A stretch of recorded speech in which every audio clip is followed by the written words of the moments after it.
ايه هو السر ورا اي encrypted communication؟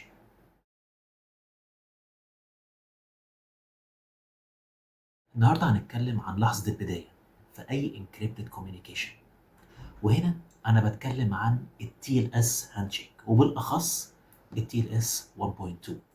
من اول سلامات سلامات من البراوزر بتاعك والويب سايت اللي انت بتحاول توصل له اللي انت فاتحه، لحد ضبة ومفتاح لحد ما الكوميونيكيشن ما بينك وما بين الويب سايت تبقى fully encrypted وآمنة. اولا احنا محتاجين نعرف ليه انت محتاج الهاند شيك. انت بالنسبه لك كيوزر محتاج حاجتين مهمين: سرعه وامان. والسيماتيك انكريبشن هو سريع جدا، لكن هو مفتاح واحد لازم يبقى موجود في الطرفين، عندك از براوزر وعند الويب سايت اللي انت بتحاول توصل له. زمان عشان يبعتوا السيمتريك كي دول لبعض كانوا بيستخدموا المواصلات العامه او الحمام الزاجل عشان يبعتوا لبعض السيمتريك كي ده. اكيد احنا مش هنعمل كده. باستخدام البابليك برايفت كي بير هنقدر نبعت السيمتري كي ده بطريقه امنه من الكلاينت للسيرفر من غير ما يتكمبرمايز ولا حد يسرقه منك. وهنتكلم عن انواع الانكريبشن السيمتريك والاسيمتريك في فيديوهات جايه بالتفصيل. تعالوا نروح للوايت بورد نشرح الكلام ده بالتفصيل في هيئه فيلم صغير مكون من 3 مشاهد مهمين.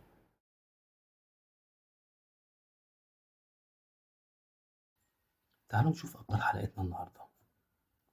معانا الكلاينت ومعانا السيرفر.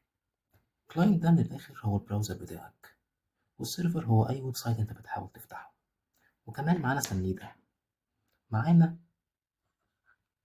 البابليك كي بتاع السيرفر، ومعانا برايفت كي بتاع السيرفر، ومعانا الديجيتال سيرتيفيكت بتاعته كمان. وكل حاجة من دول هيبقى ليهم حلقات مخصوصة ليهم هنشرح فيها بالتفاصيل ازاي بيشتغلوا وهما ليه موجودين.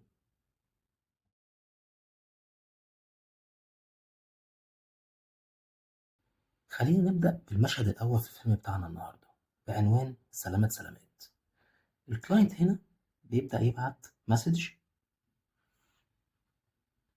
بيسلم على السيرفر بيقول له كلاينت هلو. طيب كلاينت هلو تبقى جواها ايه؟ هيبقى جواها كل السبورتد سايفرز اللي يقدر يشتغل بيها الكلاينت ده، وهنتكلم عن السبورتد سايفرز ويعني ايه اصلا سايفر سوتس في فيديو مفصل لوحده بعدين. طيب بعد كده هيبقى ايه الريسبونس بتاع السيرفر؟ السيرفر دلوقتي هيبدأ يرد على الكلاينت بسيرفر هلو. طيب السيرفر هلو دي هيبقى فيها تو مسجز. اول حاجه هو هيسلكت من السبورتد سوتس دي، هيسلكت منها سايفر واحده يقدروا يكومينيكيتوا ما بينها الانكريبشن. فهنا هيبقى فيه السلكتد سايفر، تمام، زائد السيرتيفيكت بتاعه السيرفر. خلي بالكم ان السيرتيفيكت بتاعه السيرفر دي فيها اوريدي البابليك كي بتاع السيرفر، فهو كده كمان بعت له السيرتيفيكت والبابليك كي بتاعه والسايفر اللي هو اختارها من الليستة اللي الكلاينت بعتها له. بعد كده السيرفر هيبعت له رسالة هيقول له فيها إن هو خلص سلامات. هيقول له سيرفر هلو finished، هلو done. تمام، هو كده بيقول له أنا خلصت سلامات، ونكون كده خلصنا أول مشهد من الفيلم بتاعنا. وتعالوا نشوف المشهد التاني هيحصل فيه إيه.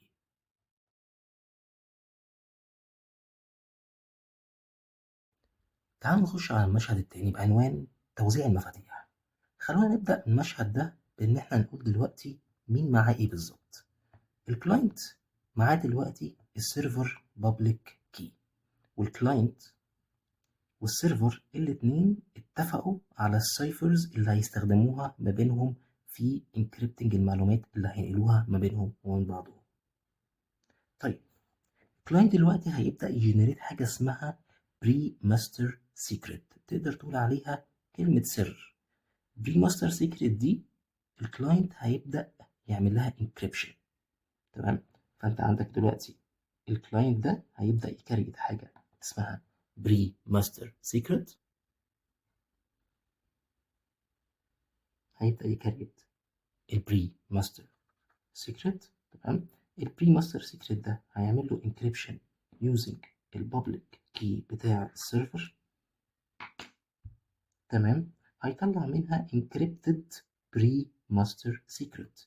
encrypted master secret ده هيبعته له في رسالة بعد كده، بس هو هيعمل حاجة في الأول.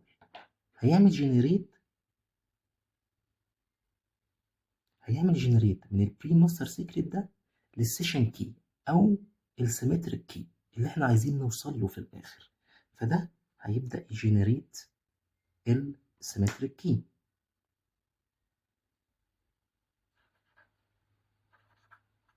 ده اللي احنا عايزين نوصله في الآخر. أول ما هيجنريت السيمتريك كي ده هيبدأ يبعت للسيرفر، هيقول له change cipher specs in key exchange message. يعني المسج دي اسمها key exchange message. تمام.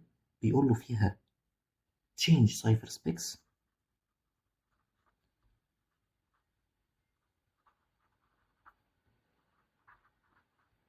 وبيبقى جواها الانكريبتد بري ماستر سيكريت.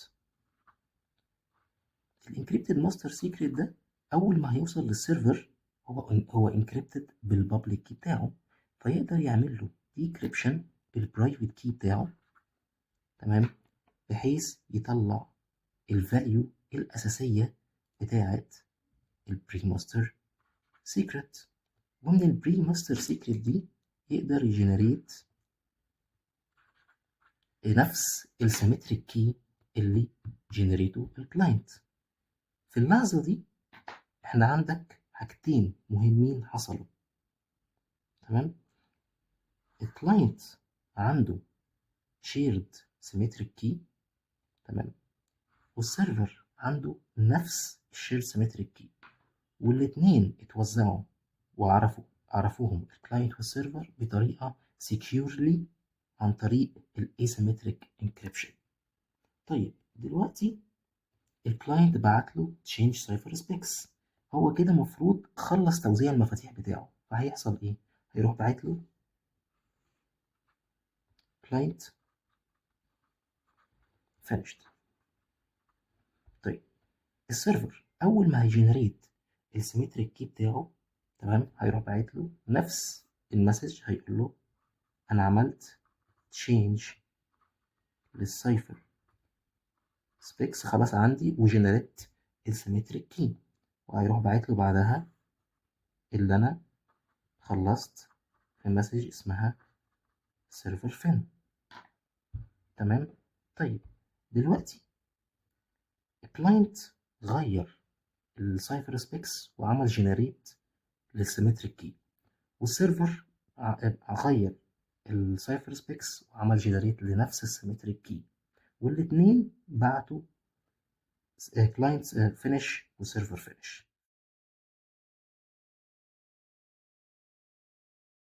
آخر مشهد في الفيلم الفينالي، ضبة ومفتاح.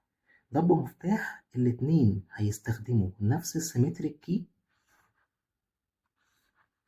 إن هما ينكريبتوا الأكشوال داتا اللي بتترانسفير ما بينهم. في اللحظة دي لو جيت بصيت فوق على الشمال في البراوزر بتاعك هتلاقي إن في قفل أخضر صغير كده موجود. ده معناه إن الكوميونيكيشن ما بينك وبين السيرفر سيف وانكريبتد. كل ده بيحصل في ثواني.